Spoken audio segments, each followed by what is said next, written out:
Test 1. Listening. You will hear a number of different recordings and you will have to answer questions on what you hear. There will be time for you to read the instructions and questions, and you will have a chance to check your work. All the recordings will be played once only. The test is in 4 sections. At the end of the test, you will be given 10 minutes to transfer your answers to an answer sheet. Now turn to Section 1. Section 1. You will hear a telephone conversation between an operator and a caller. The caller is reporting a stolen mobile phone. First, you have some time to look at questions 1 to 5.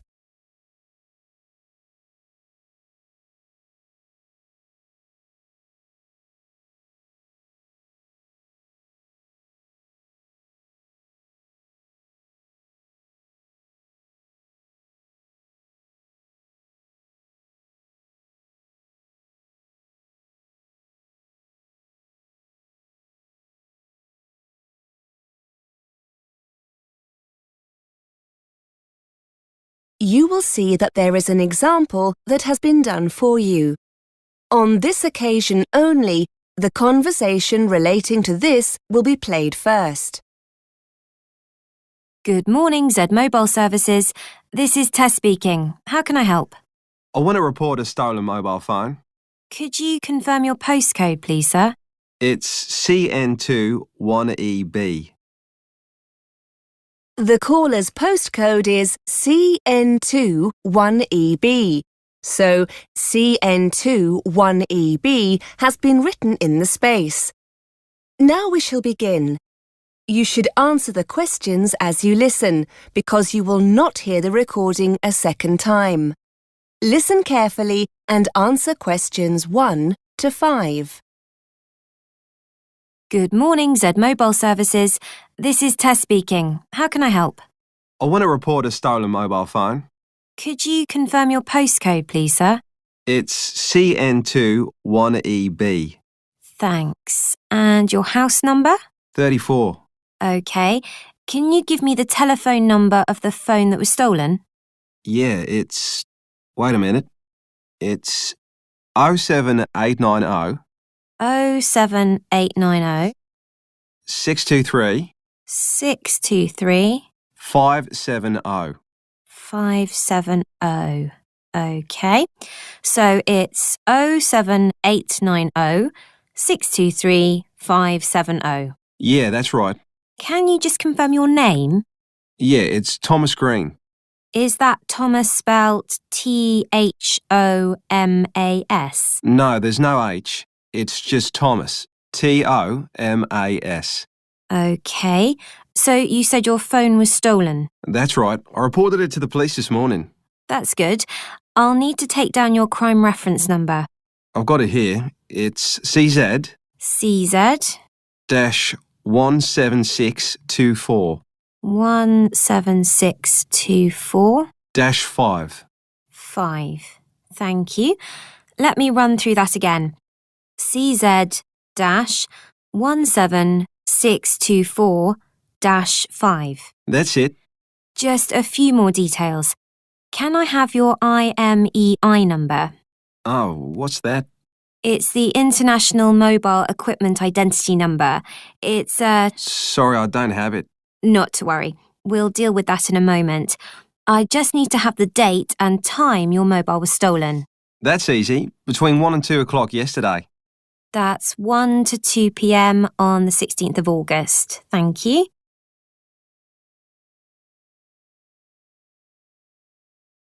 Before you hear the rest of the conversation, you have some time to look at questions 6 to 10.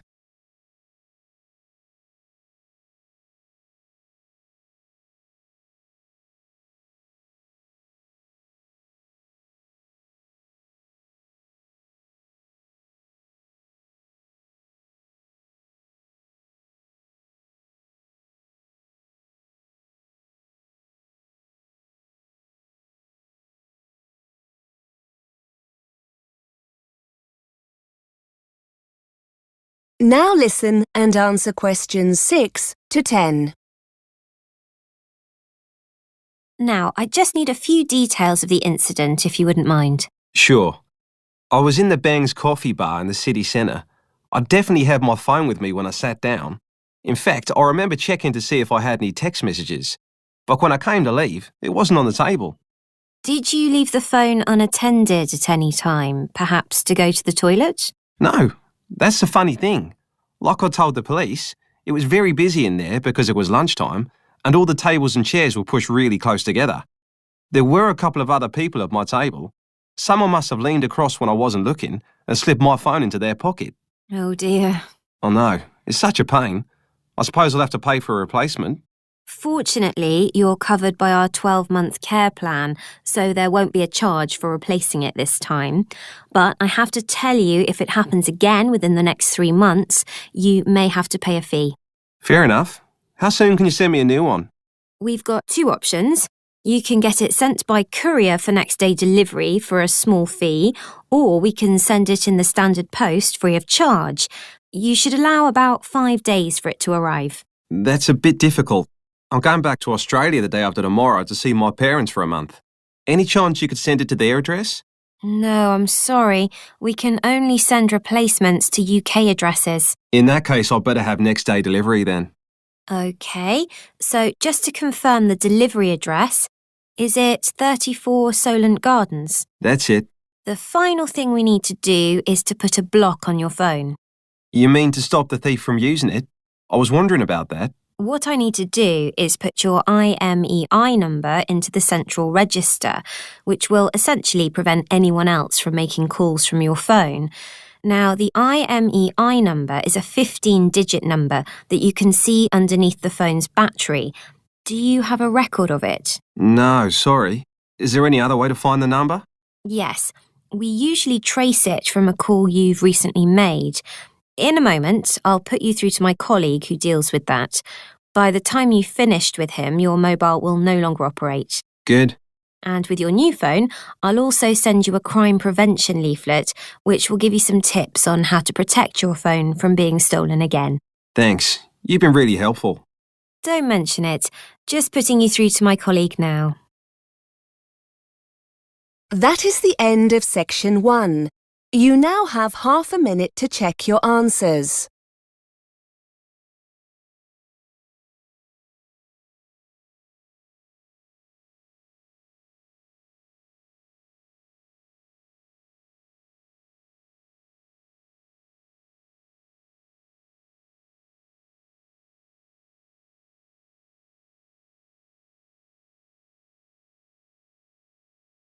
Now turn to section 2. Section 2. You will hear a presenter on a radio show. The presenter is reading out letters sent in by listeners to the show. First, you have some time to look at questions 11 to 16.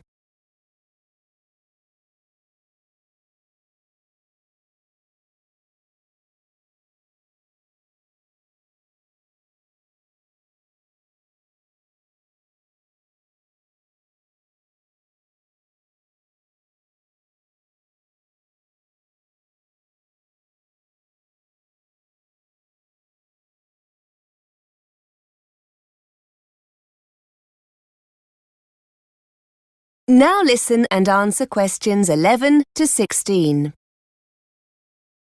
Hi, you're listening to Mark Ambrose, and I'll be with you through to midday on Talkback, the show where you tell us what you think about Radio Western. I'm sure you've all heard we have a new boss here at Radio Western, and she's very keen to get your feedback. Well, you've certainly taken her invitation seriously. We'll be dipping into the postbag for your feedback in just a moment, and speaking to a surprise guest or two later in the show.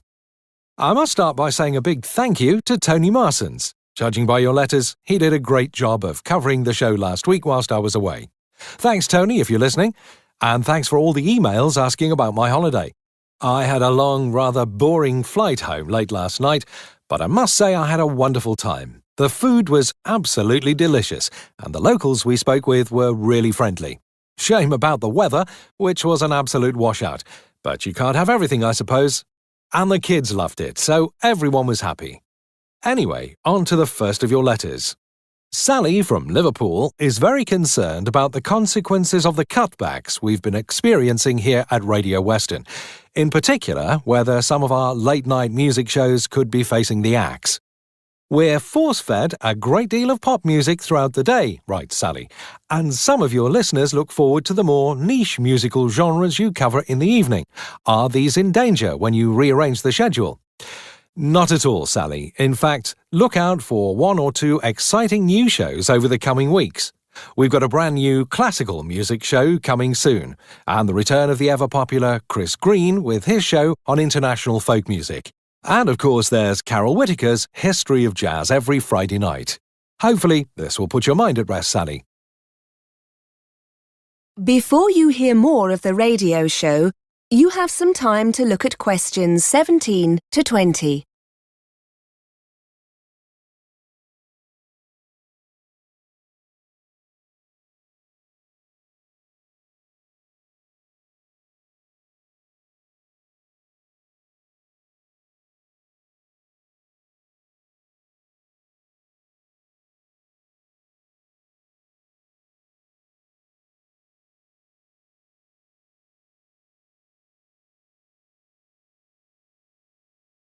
Now listen and answer questions 17 to 20. John from Leicester writes in to point out that many of our guests on Talkback and other shows seem to run out of time before they have the chance to finish the interview. It happens again and again, writes John. As the programme draws to a close, guests get rushed and many questions go unanswered. Why don't you offer some kind of after-show online channel where the guest can continue answering listeners' questions? I think that's a great idea, John. And, as you go on to say, if it were recorded, people who don't get the chance to hear the live show could catch up later. We'll certainly pass this one up to management. I'm sure a service like this would go down really well on our website. Now, Clive has a question that would be of interest to all us over 50s fans of Radio Western. Clive wants to know why we don't feature more issues related to this age group and cater more to this group's taste in music. As Clive explains, as a regular listener, I'm concerned about your age profiling. Presenters seem intent on covering topics that appeal very much to the 30-somethings, which is great for them, but what about people of other ages? Clive would like to see music shows aimed at the older generation and more on problems facing the over 50s in our consumer affairs shows. Well, Clive, we'd certainly hate to think you're feeling excluded from our schedule. What about other listeners? Do you think we're getting it about right, or is there room for improvement? That is the end of section 2. You now have half a minute to check your answers.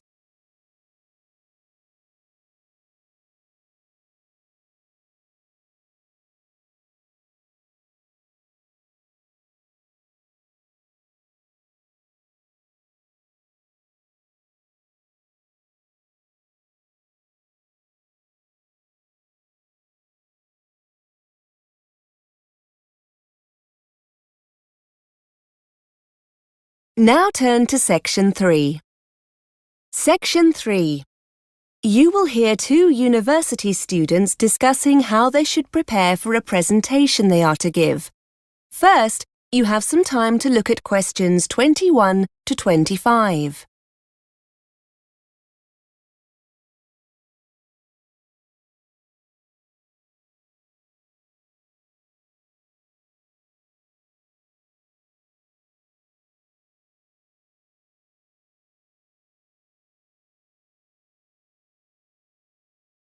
Now listen and answer questions 21 to 25. Hi, Kelly. How are you? Fine, thanks. Do you still have time to talk about our presentation? Yeah, for sure. We need to get going on this, don't we? Well, it's next Wednesday, so yes. Thought it was Thursday. No, that's the other group. We're doing ours the day before. I've just seen Fiona. She's going to be a bit late, so shall we just get started? Yes, fine. We're definitely doing it on women in education, aren't we?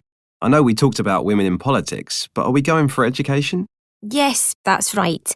Now, it's not too long, is it, the presentation? They said to keep it to about half an hour. Maybe we can sort out who's doing what today. Yes, good idea. One thing we do need to sort out is a projector and laptop. We're going to use PowerPoint or something like that for the talk, aren't we? Yes, they said we could book a projector and laptop from technical services if we needed them, because it's not in the lecture theatre, is it? I know there's already one set up in there, but... No, the lecture theatre was booked. We're in the seminar room.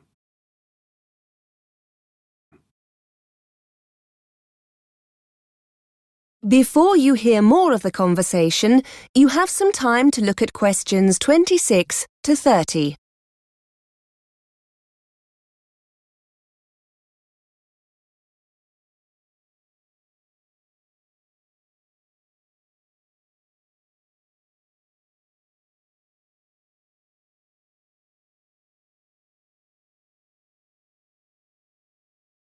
Now listen and answer questions 26 to 30. OK, so what's the next step? We need to work out who's doing what, don't we? Well, we all know the subject, seeing as our last essay was on this topic. Yes, but we can't just stand up and ramble on. It'll need to be structured. I've got an idea. Fiona's essay was brilliant, wasn't it? Why don't we base the talk on that? We can always add bits here and there if we think it needs padding out anywhere. That's a good idea. Shall we ask her to get a copy of it for both of us? Yes, I'm sure she won't mind. We can always let everyone know at the start of the presentation that it's Fiona's work. But we don't want to just read it out. That'll be really boring. It's probably best to make notes from it so that we can improvise a bit on the day. Why don't we break the essay down into sections and the three of us can each take on one section? We can all make notes on our own part and add to it where we think it needs it. That way we can try to make it our own. Yes, I like it. So let's ask Fiona to start the talk off and bring it to a close. She can take on the introduction and conclusion. I know she divided the essay into the situation for women in the past and then compared it to how things are now. So why don't I take the bit on the past and you talk about the situation for women as it is now? OK. If we give ourselves till the weekend to work on it, we can get together on Saturday to see how it's looking. Now, what about the presentation itself? Someone will need to build that and find images. We don't just want to fill each slide with a load of text, do we? No, we don't. Before I forget, I can sort out the laptop and projector. I've got to go down to technical services to get them to have a look at my laptop. They reckon they can get it to run a bit faster. But the presentation, who's good with computers? Do you fancy having a go? I don't mind. But I'll wait until we've met up on Saturday just to make sure we've all got our notes. We'll need images, won't we? Shall we all search for our own to fit our section of the talk? Yes. And then if you and Fiona email them to me, I'll add them to the presentation. Right. That was easy, wasn't it? And look, here comes Fiona. Let's ask her about her essay. That is the end of section 3. You now have half a minute to check your answers.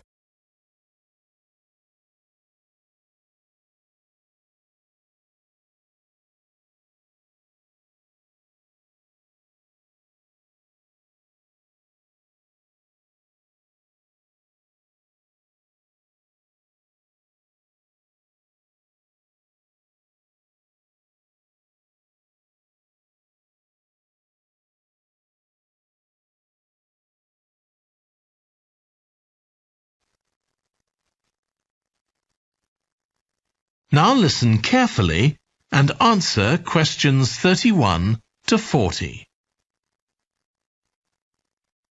As you all know, the university is planning an arts festival for later this year, and here in the music department we've planned 3 concerts.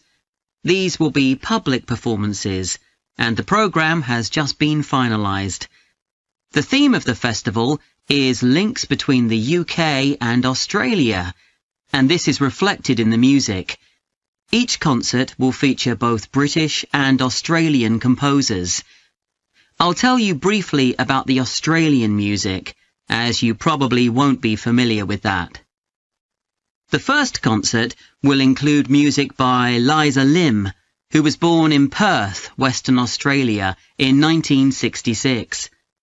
As a child, Lim originally learned to play the piano, like so many children, and also the violin. But when she was 11, her teachers encouraged her to start composing. She found this was her real strength, and she studied and later taught composition, both in Australia and in other countries.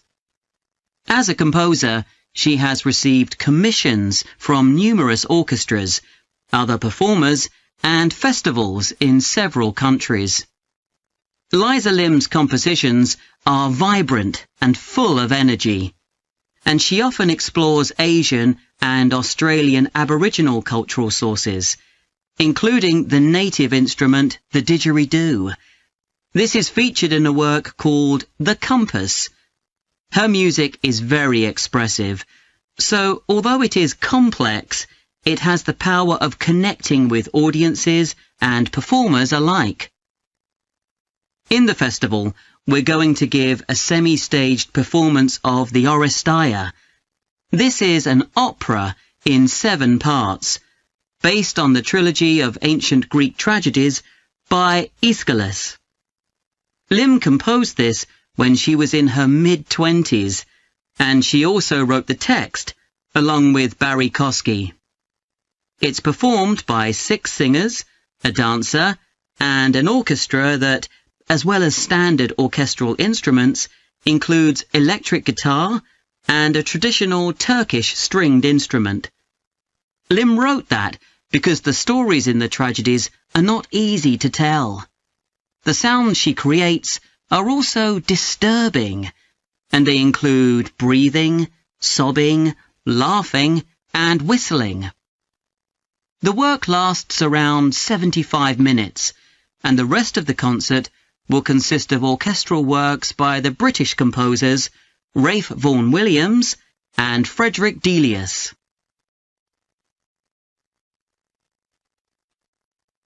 Moving on now to our second concert. This will begin with instrumental music by British composers Benjamin Britten and Judith Weir. After the interval, we'll go to Australia for a piece by Ross Edwards, The Tower of Remoteness. According to Edwards, the inspiration for this piece came from nature, when he was sitting alone in the dry bed of a creek, overshadowed by the leaves of palm trees, listening to the birds and insects. The Tower of Remoteness is scored for piano and clarinet. Edwards says he realized years after writing the piece that he had subconsciously modelled its opening phrase on a bird call. Ross Edwards was born in 1943 in Sydney, Australia, and studied at the Sydney Conservatorium of Music and the Universities of Adelaide and Sydney. He's well known in Australia, and in fact, he's one of the country's most performed composers. He's written a wide range of music, from symphonies and concertos to some composed specifically for children. Edwards's music has been described as being deeply connected to Australia, and it can be regarded as a celebration of the diversity of cultures that Australia can be proud of. The last of the 3 Australian composers to be represented in our festival is Carl Vine. Born in 1954, Vine, like Liza Lim, comes from Perth, Western Australia. He took up the cornet at the age of 5, switching to the piano 5 years later. However, he went to university to study physics before changing to composition. After graduating, he moved to Sydney and worked as a freelance pianist and composer. Before long, he had become prominent in Australia as a composer for dance, and in fact has written 25 scores of that type. In our third concert, Vine will be represented by his music for the flag handover ceremony of the Olympics held in 1996.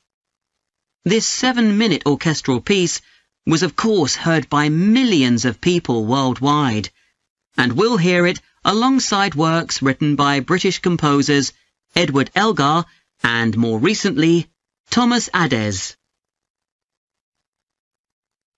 That is the end of section 4. You now have half a minute to check your answers.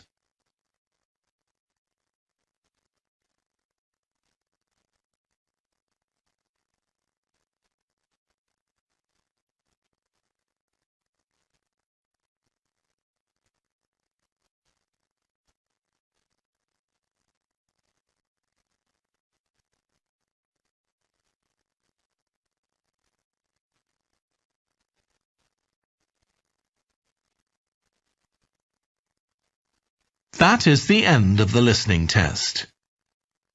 In the Ielts test, you would now have 10 minutes to transfer your answers to the answer sheet.